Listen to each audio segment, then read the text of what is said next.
Doctor ইউনূসের সরকারের প্রত্যেক মন্ত্রণালয় তার কাজের মধ্যে দিয়ে জুলাই অগাস্ট বিপ্লবের চেতনাকে অনন্য উচ্চতায় নিয়ে যেতে পারে।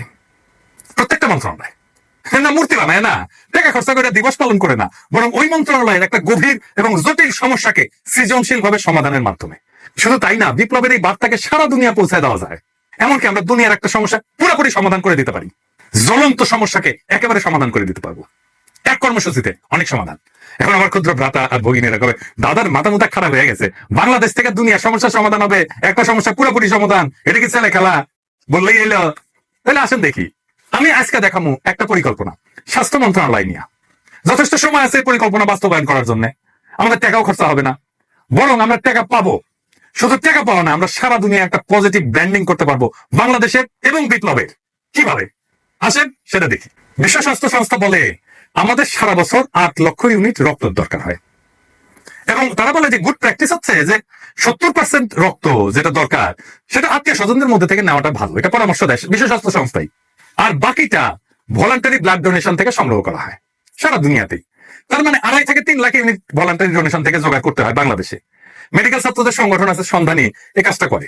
আবার বিশ্ব স্বাস্থ্য সংস্থায় বাংলাদেশ প্রসঙ্গে জানাচ্ছে যে একটা সুসংগঠিত রক্ত সঞ্চালন ব্যবস্থা বাংলাদেশে তৈরি হয় নাই। এটা আমার কথা না, বিশ্ব স্বাস্থ্য সংস্থার কথা। তাইলে আমরা একটা জাতীয় সমস্যার কথা জানলাম, এইটার সমাধান কিভাবে বিপ্লবের সাথে মিলায় আমরা করতে পারি। আমাদের কপাল ভালো, আমাদের রক্তের যা দরকার তা আমরা পাই, দেশের মধ্যে থেকেই পাই। আমাদের আমদানি করতে হয় না। কিন্তু দুনিয়ার কি অবস্থা? সারা দুনিয়ায় রক্তের চাহিদা 30 কোটি ইউনিটের একটু বেশি, সাপ্লাই কত? 27 কোটি ইউনিট। এবং বলা হচ্ছে যে 195টা দেশের মধ্যে 119টা দেশে 61% দেশ তাদের পর্যাপ্ত রক্তের সাপ্লাই নাই। এই দেশগুলো কোনগুলো? এগুলো দরিদ্র দেশ। এবং এই রক্তের দরকার পড়ে কাদের? শিশুদের এবং মায়েদের, গর্ভবতী মায়েদের। তার মানে সারা দুনিয়ায় 3 কোটি ইউনিটের রক্তের চাহিদা আছে যা পূরণ হয় না। লাগে কাদের? আমরা দেখলাম যে দারিদ্র পীড়িত শিশুদের, গর্ভবতী মায়েদের মারা যায় তারা ধুকে ধুকে রক্তের অভাবে।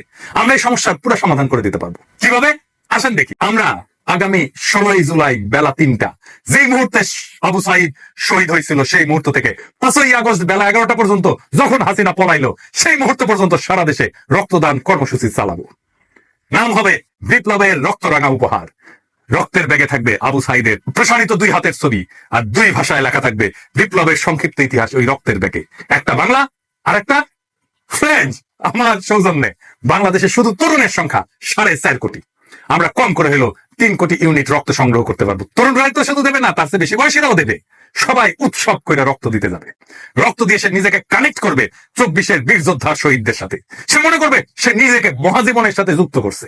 সেই মহাজীবন যে মহাজীবন আমাদেরকে মুক্তি দিছে, যেই মহাজীবন বিপ্লবের মাঠে, বিপ্লবের রাজপথে বীরের মতো লড়াই করছে, জীবন দিছে, আহত হয়েছে। একটা জাতীয় পুনর্জাগরণ হবে প্রত্যেক বছরে ঠিক বিপ্লবের সময়গুলোতে। এমনিতেই নানা অনুষ্ঠান কর্মসূচি হবে এই সময়টা জুড়ে। স্বাস্থ্য মন্ত্রণালয়ের এই কাজটা একটা সম্পূর্ণ ভিন্ন মাত্রা দেবে এই সময়টাকে। আমরা বিশ্ব স্বাস্থ্য সংস্থাকে বলবো আমাদের টেকনিক্যাল অ্যাসিস্ট্যান্স দাও। আমরা বলবো আমরা রক্ত সংগ্রহ করে দিচ্ছি, সংরক্ষণ করার ব্যবস্থা করে দাও, ক্রায়ো প্রিজার্ভেশন করার ব্যবস্থা করে দাও। এত লার্জ অ্যামাউন্ট রক্ত ক্রায়ো প্রিজার্ভেশনের জন্য অনেক লজিস্টিক্স লাগবে। বিশ্ব স্বাস্থ্য সংস্থা আগায় আসবে আগ্রহ করে এই কাজটা করে দেওয়ার জন্য, কারণ সারা দুনিয়ার সমস্যার সমাধান হয়ে যাবে। রক্তের এক্সপোর্টের রেগুলেশন আছে অনেক, আমরা বিশ্ব স্বাস্থ্য সংস্থাকে কাজে লাগাই এই রেগুলেশন গুলো আমরা ইমপ্লিমেন্ট করতে পারবো। আমরা টাইম পেলাম অনেক এই সব কিছু করার জন্য। আমাদের তরুণদের একটা চেক আপ হয়ে যাবে, কারণ রক্ত দেওয়ার আগে একটা চেক আপ করতে হয় ম্যান্ডেটরি। কি কি? HIV, সিফিলিস, হেপাটাইটিস সি আর বি টেস্ট হবে। বিশাল একটা স্ক্রিনিং হয়ে যাবে সবার মুখতে। অবশ্য ছাত্রলীগের খাইস্টা গুলো ধরা খাবে। ডাক্তার এসে কবে এই এদিকে আসো, সে কবে কি হয়েছে ডাক্তার সাহেব, কবে তোমার তো সিফিলিস, তুমি ছাত্রলীগ করো। ভাইরা দেখেন সারা দুনিয়ায় কিরকম পজিটিভ ইম্প্যাক্ট পড়বে। প্রত্যেক বছর ওই বিপ্লবের সময়টায় একটা কালেকটিভ স্মরণ হবে জাতীয়ভাবে বিপ্লবের ওই রক্ত ঝরা সময়ের। এই প্র্যাকটিস যদি জারি রাখতে পারি তাহলে আজ থেকে কয়েক যুগ পরেও এই বিপ্লবের রক্তদানের ইতিহাস জানবে আমাদের ভবিষ্যৎ প্রজন্ম। শুধু ভবিষ্যৎ প্রজন্ম না, সারা দুনিয়া জানবে কেন এই রক্তটা আমরা পাইতেছি। সারা দুনিয়ায় নানা লেখা হবে, নানা জার্নালে আর্টিকেল ছাপা হবে, বাংলাদেশ কি একটা অসম্ভব কাজ করে ফেলছে। যেই কাজ বিশ্ব স্বাস্থ্য সংস্থা সারা দুনিয়া করতে পারে নাই, আমরা সেটা সম্ভব করে দিছি 1 বছরের মধ্যে। কাজটা স্বাস্থ্য মন্ত্রণালয়ের, কিন্তু বিপ্লবকে স্বাস্থ্য মন্ত্রণালয় তার রেগুলার কাজের সাথে একটা ক্রিয়েটিভ ইনপুট দিয়া একটা বৈশ্বিক সমস্যার সমাধান করে ফেলতে পারবে। সারা দুনিয়াতে বাংলাদেশের পজিটিভ ব্র্যান্ডিং করতে পারবেন স্বাস্থ্য ক্ষেত্রে। শুধু স্বাস্থ্য ক্ষেত্রে না, সারা দুনিয়া ছড়ায় যাবে। এটা পত্রিকা ফিচার লেখা হবে। সারা দুনিয়ার একটা বড় সমস্যার সমাধান করে দিতে পারলে সেটা নিয়ে পত্রিকা, সারা দুনিয়ার আন্তর্জাতিক পত্রিকায় ফিচার লেখা হবে। সব মন্ত্রণালয় এরকম ক্রিয়েটিভ কাজ করা যায়। এই কাজটা যত ক্রিয়েটিভই হোক না কেন, এটা স্বাস্থ্য মন্ত্রণালয় করবে আমার অনুমান করবে না। দুইটা কারণে। যে কোনো ক্রিয়েটিভ পরিকল্পনা তাকেই করতে হয় যে মন্ত্রণালয়কে লিড করে। স্বপ্ন দেখতে হয় লিডারকে, প্যাশন নিয়ে তার ড্রিমকে রিয়ালাইজ করতে হয় তাকেই, লিডারকে। করতে পারলে এই পরিকল্পনা বাস্তবায়ন করলে ভালো, আমি তো খুশি, আপনারাও খুশি, না করলেও অসুবিধা নাই। আমার ক্ষুদ্র ভ্রাতা আর ভগিনীরা দেখলো, ওইটাই আমার লাভ। তারা শিখলো আউট অফ দ্য বক্স চিন্তা কইরা কিভাবে দারুণ সব পরিকল্পনা করা যায়। আমার ক্ষুদ্র ভ্রাতা আর ভগিনীদের মধ্যে কেউ কেউ যখন ভবিষ্যৎ বাংলাদেশের কান্ডারি হবে, সেই দিন তারা হয়তো আমার এই আজকের এপিসোডের কথা স্মরণ কইরা দারুণ দারুণ সব পরিকল্পনা করবে। সেদিন হয়তো আমি থাকবো না, কিন্তু ওই পরিকল্পনার মধ্যেই থাকবে আমার আজকের চিন্তা। ওইটাই আমার অমরত্ব, ওইটাই আমার কালেকটিভ মেমোরিতে বেঁচে থাকা।